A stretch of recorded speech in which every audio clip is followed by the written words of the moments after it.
Disease prevention tips in Kung rice. mapapansin nyo mga ka-agri, dito sa may video ko, bale, ito yung itsura ng palay kapag pagkatapos manalanta ng isang bagyo or pagkatapos ng malalakas na hangin na dulot ng bagyo. Ayan.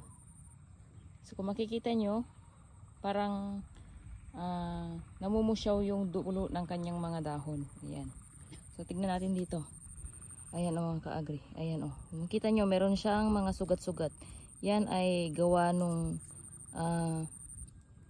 malakas na hangin na pagka gumagalaw-galaw siyang ganyan ay nakikipagkiskisan siya sa ibang dahon.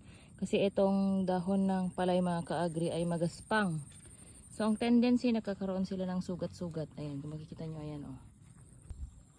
Sa mga farmers natin dyan, so parang tao din po yan mga ka-agri na pag may sugat ay prone po siya sa infection. So ganun din po sa mga tanim natin, lalong-lalo na yung ating palay. So yun po yung sinasabi ninyong pagkatapos ng bagyo ay namumula ang dahon ng ating mga palay pagkatapos ng bagyo. Kasi nga may mga sugat yan. Ang ma-advise ko lang po ay pwede po tayo mag-spray ng fungicide.